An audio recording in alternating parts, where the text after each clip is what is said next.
sekian lah Ini nih. Paduka Tuan. Ya, Nah, Emperor ya, Paduka Tuan itu, Emperor, Kaisar. kepada Kaisar. Nah, jadi ini yang dianggap Soekarno itu boneka Jepang. Soekarno pengkhianat. Karena tadinya Soekarno itu kan Hindia Belanda, Pak ya. Hindia Belanda. Hindia Belanda, Iya, disekolahkannya pun disekolahkan ke di Belanda.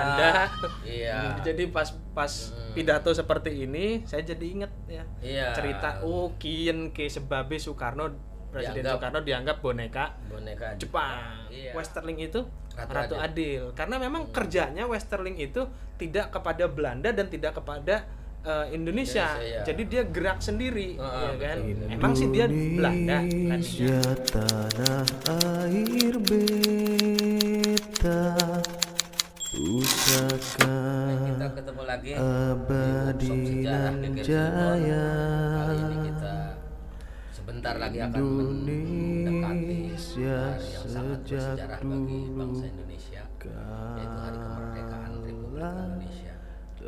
Nah, berkaitan dengan itu kita tetap membahas masalah sejarah yang tentu saja sejarah ini adalah jiwa dan karakter kita yang seharusnya lewat sejarah inilah kita belajar.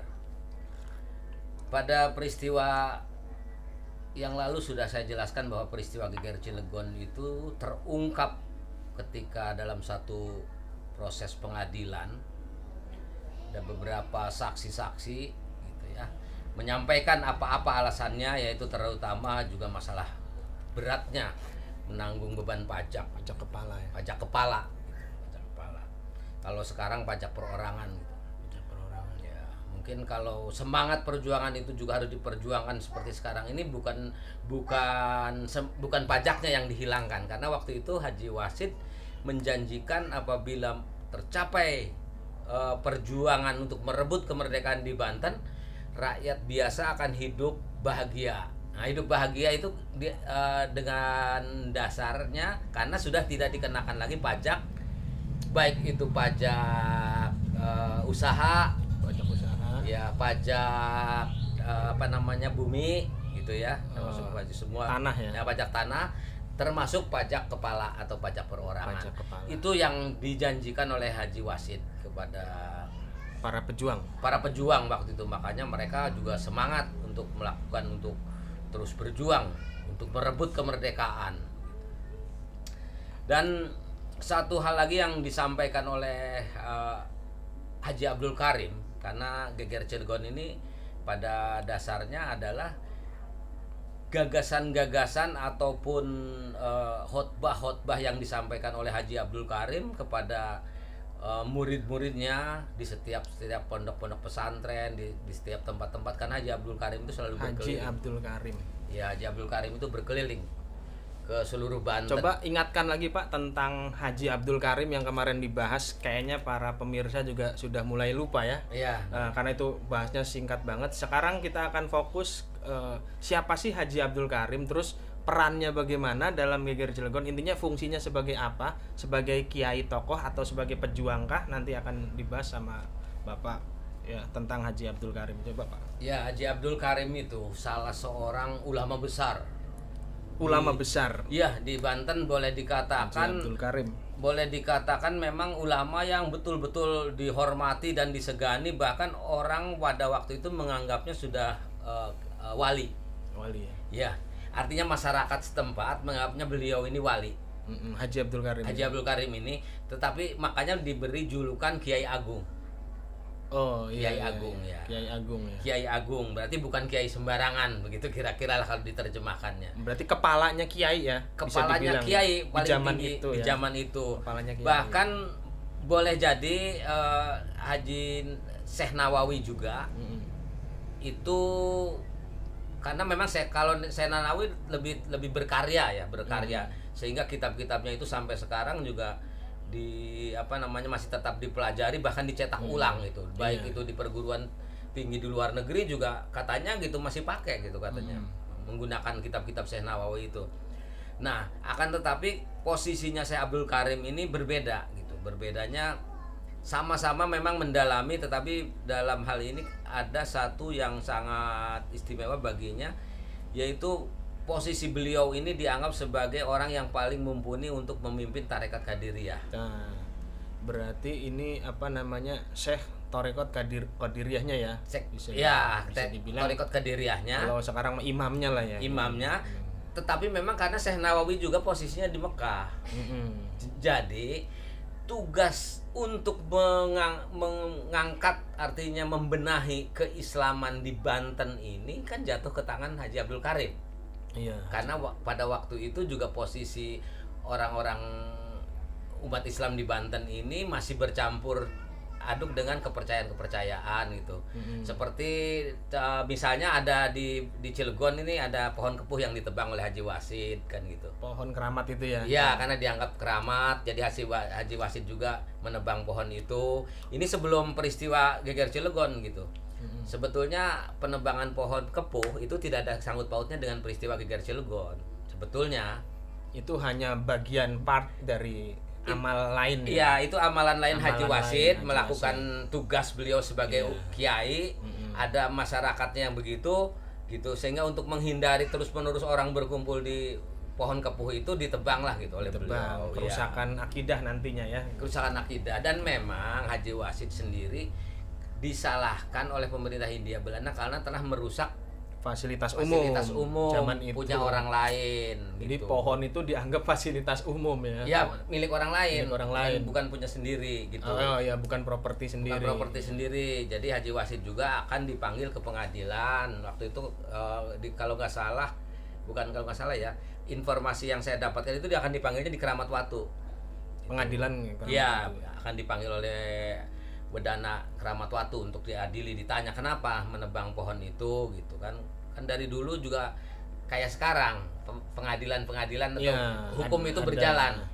Berjalan gitu. Terus jatuhnya hukuman apa kalau kasus penebangan pohon itu memang akhirnya tidak sempat dipanggil karena waktu pertama dipanggil yang datang anak buah murid-muridnya. Oh, jadi gerebek ke pengadilan. Ya katakanlah tempat pengadilan yang mau diadilinya kan di Keramat Watu. Pada datang ke sana akhirnya nggak jadi gitu. Dipanggil lagi untuk yang kedua kalinya gitu. Tapi belum dipanggil, keburu Haji Wasid ini kan mematangkan rencana dengan Haji Tubagus Ismail, dengan Haji Marjuki, dengan Haji Usman, ngurusin geger Cilegon. Mau merencanakan untuk merebut kemerdekaan. Geger Cilegon. Iya, kemerdekaan yang kemudian meletus 9 Juli 1888 dikenal dengan istilah geger Cilegon. Nah, sebetulnya istilahnya bukan itu gitu. Cuma karena saya orang Cilegon, bangga dengan istilah itu, akhirnya walaupun memang tidak ada di sini ya saya harus mengangkat geger Cilegon itu karena saya bangga dengan istilah itu. Kalau buku aslinya itu ya para pemirsa sekalian, judul aslinya itu kalau nggak salah The Revolt of Peasant Revolt of Banten in 1888. Banten ya. 1888. Jadi kalau diterjemahkan ke bahasa Indonesia itu jatuhnya revolusi petani Banten. Jadi bukan pemberontakan petani Banten. Itu buku Indonesia ya? Buku Indonesia ini memang diberi judul Pemberontakan Petani Banten 1888. Iya. Ini juga sudah dijelaskan di dalam buku ini kenapa harus mengambil pemberontakan. Sedikit Pak, coba. Karena memang ini kalau di mata pemerintahan Hindia Belanda waktu itu gerakan-gerakan ini namanya pemberontakan. Sebetulnya ini adalah gerakan revolusi. Revolusi menuju kemerdekaan tadi ya. Iya, sebetulnya. Itu, ya. Makanya gerakan revolusi pertama bangsa Indonesia itu terjadi pada tanggal 9 Juli 1888. Sebetulnya. Jadi buku yang ada pada hadapan kita saat ini adalah Peasant Revolt of Banten in 1888 diterjemahkan menjadi pemberontakan petani Banten 1888. Disederhanakan sama kita orang Cilegon, geger Cilegon 1888. Geger ku maksudnya ribut besar, arane geger. Kalau keributan kecil enggak geger gitu. Iya. Nah, itu balik ke Haji Abdul Karim. Jadi intinya kalau saya bisa nyimpulkan ya pemirsa sekalian, kalau Syekh Nawawi itu karismatik dengan ilmunya, ya. Kalau Syekh Dengan Haji karyanya. Kalau ilmunya dengan- mungkin ilmunya sama-sama, sama ya. ya. Kalau ilmu mah sama ya. Ilmunya sama-sama, dengan karyanya aja. Oh, maksudnya dominannya, Pak. Dominannya, Dominannya betul. orang kenal dengan karismatik ilmunya. Kalau Haji Abdul Karim karismatik pribadinya karena dia imam. Imam ya. Atau kalau bahasa sekarang amir lah, amir jamaah ya. Iya, betul. Kalau dulu torikot ya, kalau jamaah Thariqat, kan ya. istilah sekarang ya. Sebenarnya jamaah itu istilah umum ya kan. Kalau Ya. sekarang kan sebut jamaah berarti ormas atau organisasi tertentu. Kalau dulu namanya torikoh. Torikoh itu artinya ya semacam jalan lah menuju jalan yang mau ke sana ya. Cuma torikoh Metode ya. metode ya. atau populernya kalau bahasa Arabnya sekarang manhaj ya, toriko ya, ya kalau dirinci ya beda, kalau disama-samain ya sama juga, gitu ya. terserah yang Iya. terserah yang maunya main gitu. Jadi itu tentang Haji Abdul Karim dan tentang buku dan tentang logo Geger Cilegon, kaos yang dipakai Bapak saya juga pakai sebenarnya, cuma Iya. Cuma belum dibuka. belum ya. dibuka, nanti terakhir biar kayak Superman gitu. Nah, balik lagi ke cerita Arja ya tadi yang diinterogasi di Iya. itu. Ki Wasid udah ya tadi ya. Ki Wasid sudah ya. Backgroundnya. Jadi nggak kena ya Ki Wasid itu nggak kena pengadilan ya. Oh, Terus ya, karena maksudnya nggak ada- nggak keburu meletus peristiwa ini. keburu meletus, jadi Iya. nggak kena. Harusnya dipanggil ulang. Kan dipanggil sekali nggak datang. Iya, panggil ulang ya. Panggil ulang, ya. Dia jadwalkan lagi untuk dipertanyakan kenapa menebang pohon kepuh kan begitu. Gitu. Tapi waktu itu karena tidak datang, ada anak buahnya yang mewakili gitu ya, murid-muridnya. Akhirnya dijadwal ulang, keburu meletus peristiwa ini. Kalau vonis denda itu ada Pak? Vonis denda untuk Ki Wasid berapa gulden gitu? Ada nggak? Vonis denda sudah didenda divonis. juga Berapa ya dendanya, Pak? waktu itu. Berapa gulden? Saya kurang harus diingat-ingat ya, Harus diingat-ingat karena ya ya. itu harus diingat-ingat Ya, dulu. artinya kan angka ya. Angka ya, takut kan salah angka, gitu. iya, takut salah. Nanti Jadi, bilang 5.000 gulden ternyata 500 kan Iya. jauh gitu. karena memang waktu itu yang pernah dikena denda itu juga termasuk Haji Marjuki, juga kena denda gitu. Berapa gulden ya. Pakai denda. Ya, Urip- karena dia datang- urip ning zaman kun ya. Ya kan sama dengan sekarang karena masa tinggalnya mungkin lewat gitu. Terus visanya habis, pulang ke belum Indonesia, Hindia Belanda Hindia namanya. Belanda. Itu kena juga gitu. Bahkan Haji Wasid sendiri di Tugu Ismail waktu dikejar-kejar sama Belanda dicari, ditawarkan hadiah itu 500 gulden. 500 gulden Haji Kepalanya Haji Wasid. kepala Haji Wasid. Iya, harganya dihargai 500 gulden. Bahkan tidak ketemu sampai seminggu lagi dinaikkan jadi 1000 gulden. Nah, kalau sekarang dikonversi itu berapa barangkali ya? Satu guldennya itu ya. Satu guldennya kalau sekarang itu. Iya. Terus lanjut ke cerita apa namanya yang membuat semangat itu salah satunya hilangnya pajak kepala dan Haji Abdul Karim tadi Menjanjikan ya. ya lanjut Jadi- sampai situ. Jadi memang Geger Cilegon ini atau yang tadi sudah dibahas ya, itu awalnya Haji Abdul Karim itu ingin memurnikan ajaran-ajaran Islam gitu. Barangkali setiap era ada ya memurnikan itu, kalau nggak salah ada itu. Haji Setiap Abdul Karim? zaman. Enggak, di zaman dari dulu terus setiap zaman ada orang muncul memurnikan ajaran Islam, memurnikan ajaran Islam. Sepertinya begitu ya. Iya, kalau di hadis namanya mujadid ya, Iya. pembaharu gitu. Pembaharu. Nah, termasuk Haji Abdul Karim ini salah seorang itu. Jadi di era 1800-an itu datang ke Banten lagi karena setelah berdomisili di Mekah, datang kembali ke Banten. Tujuannya itu awalnya. Jadi bagaimana di Banten ini agama Islam itu betul-betul murni gitu. Murni. Iya, mujadid ya. Jadi orang-orangnya juga harus betul-betul taat beribadah gitu bahkan gitu. Nah, ini kita coba satu cukil ya, satu alinea cuplikan nih di halaman 260. Ini keadaan itu menjadi satu ancaman yang cukup mencemaskan bagi pemerintah kolonial ketika rasa hormat yang semakin besar terhadap kiai atau haji dimanfaatkan untuk meningkatkan semangat keagamaan rakyat. Nah, tadi udah kita bahas ya, bagaimana semangat keagamaan rakyat dulu gitu. Nah, pemerintah kolonial Belanda sudah mulai khawatir nih. Jadi sanksi-sanksi dikenakan terhadap orang-orang yang menunjukkan sikap masa bodoh dalam soal-soal agama. Jadi kalau ada yang misalnya orang yang masa bodoh gitu, maghrib misalnya nggak langsung ke musola atau apa, itu dikenakan sanksi-sanksi gitu. Sama Haji Abdul Karim. Oh, sama Haji Abdul Karimnya ya Iya, sanksinya. sama Haji, bukan Abdul Karim aja, sama murid-muridnya juga gitu. Oh, IKOP ya kalau sekarang disebutnya IKOP. Menerapkan begitu. Jadi IKOP. harus betul-betul gitu. IKOP tuh hukuman. Hukuman, ada hukuman sanksi-sanksinya.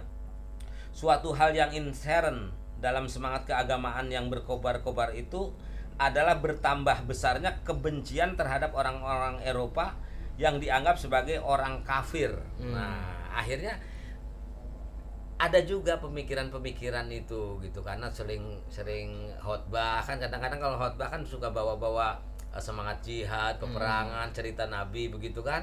Akhirnya timbul rasa itu gitu, kebencian terhadap orang-orang Eropa yang malahan pemusnahan kekuasaan asing menjadi tujuan pokok gerakan keagamaan itu. Nah, akhirnya menjadi tujuan pokok itu untuk mengusir. Nah, tadi itu janjikan masalah Pajak kepala. pajak dibebaskan kalau selama ini kan rakyat merasa tertindas gitu. Kemudian sementara itu khotbah tuh, janji-janji, ramalan Haji Abdul Karim terus membakar semangat rakyat. Jelaslah bahwa ramalan-ramalan tentang hari kiamat gitu kan, hari kiamat. Terus kedatangan Mahdi. Nah, ini Mahdi ini kalau menurut orang-orang Jawa, orang lain ya di luar kepercayaan Islam itu namanya Satria Piningit. Satria Piningit. Imam Mahdi. Jawa ke sana ya. Jawa ke sana. Kalau orang-orang Kristen mungkin non Islam namanya Mesias. Kenaikan Al-Masih. Iya, Mesias. Iya, mungkin itu yang ditunggu. Karena kalau dalam suatu kesempatan rakyat itu susah hidupnya gitu ya, akan timbul harapan-harapan itu mengharapkan kedatangan ya. Kita lanjut dulu ya. Savior ya. Kedatangan Mahdi tadi ya. Dan tentang jihad menimbulkan gelora keagamaan yang umum. Semangat jihad dihidupkan oleh kesadaran yang kuat bahwa negeri mereka harus dianggap sebagai sebuah dar el-Islam yang untuk sementara diperintah oleh orang-orang asing dan yang pada suatu ketika kelak harus direbut kembali. Jadi tujuan akhir yang hendak dicapai oleh Kiai Agung adalah mendirikan sebuah negara Islam. Jadi Kiai Agung itu Haji Abdul Karim. Haji Abdul Karim itu ya. Nah, kita bahas lagi masalah Mahdi ya. Mahdi itu dikenal sebagai Imam Mahdi menjelang hari kiamat akan turun katanya gitu. Iya, turun. Itu seorang pemimpin yang adil dan bijaksana. Iya. Nah, itu dari dulu sampai sekarang itu kita kayaknya semua orang menunggu Imam Mahdi Dari zaman Rasul. dari zaman Rasul. Dari zaman Rasul hadisnya udah keluar. Iya, jadi dari dulu Dari juga zaman semua pada Rasul udah keluar nungguin hadisnya, ya. Imam Mahdi. Kalau udah datang Imam Mahdi terus kita mau ngapain? Sebetulnya kalau ada pertanyaan begitu bingung juga jawabnya ya. Apa karena kita pengen hidup mewah, hidup sejahtera aja? Katanya kan akan memberikan kesejahteraan. Oh. Gitu. Sebenarnya kalau udah datang Imam Mahdi udah selesai kiamat. Enggak, jadi adilnya cuma sebentar. Sebentar ya. 40 tahun doang. Oh, 40 tahun yang ya memang harus keadilan itu nggak boleh lama-lama. Enggak lama habis itu Ya'juj Ma'juj datang. Video berikutnya. Ini Geger Cilegon dulu. Ini Geger Geger Cilegon dulu. Dan nanti juga ada lagi yang menarik itu ada yang kitab-kitab yang pada waktu ini juga diawasin oleh pemerintah Belanda. Nanti itu ada rahasia ya? Dulu ya. Rahasia nanti nama nggak seru kitabnya gitu. juga jangan kita buka. Iya. Yang diawasin oleh Belanda itu hanya satu kitab. Yang lainnya nggak pernah diawasin. Gitu. Yang lainnya nggak pernah diawasin. Ya, yang diawasin buat ceramah di Jumatan di masjid, khotbah itu justru ada satu kitab yang diawasi. Iya, makanya kalau mau tahu nama kitabnya apa, jangan lupa subscribe, ya. like, terus share and comment supaya nggak ketinggalan Karena informasi nanti, ya, berikutnya akan berita dibahas ya. tentang video tentang berita nama kitab tadi itu. Tapi saya bocorkan sedikit nama kitabnya ya. Kalau di Templar itu yang diawasin, Templar ya luar negeri ya, berarti bukan di Geger Cilegon, cerita luar negeri kan nyinggung-nyinggung nggak apa-apa, mirip-mirip. Itu ada seorang ulama namanya Ibnu Arabi yang diawasin, nama kitabnya Mawaqi'un Nujum. Jadi tentang perbintangan. Itu Templar. Di Geger Cilegon nanti. Geger Cilegon gitu. apakah sama apa enggak nanti kita bahas. Nanti. Yang sekarang ini kita yang sedang bahas adalah tentang Imam Mahdi menurut orang-orang beriman. Beriman. Tetapi menurut secara umum, bukan artinya muslim umum bukan orang tidak beriman ya. Secara umum itu adalah Ratu Adil atau Satria Piningit.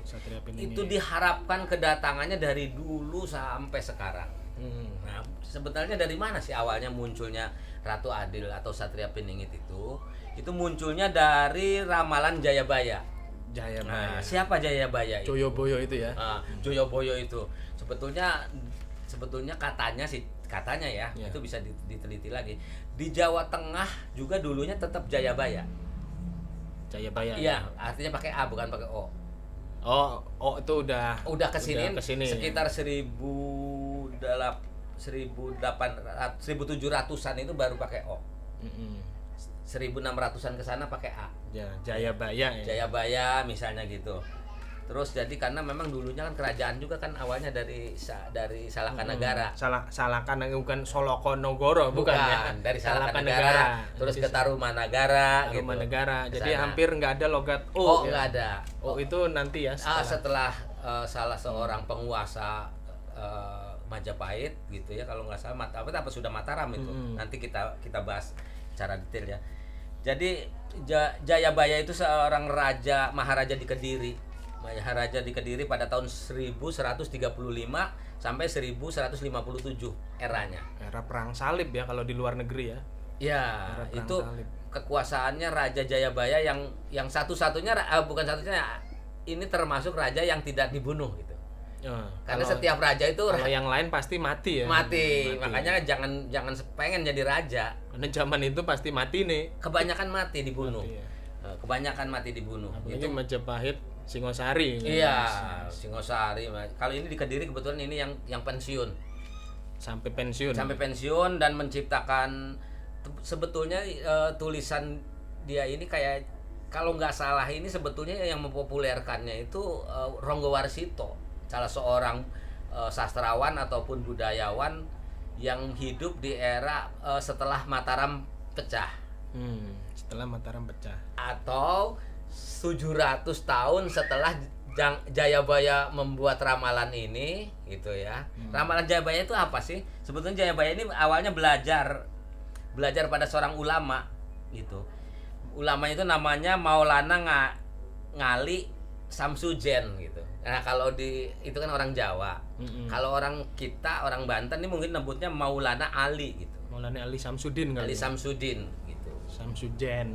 Iya, karena lidahnya kan beda ya. Ngali ya. Nah, jadi Jayabaya itu mendapat gambaran waktu belajar nyantri lah kalau gitu ya, karena waktu itu kan masih agamanya juga masih Hindu Buddha itu zaman dulu itu. Belajar kemudian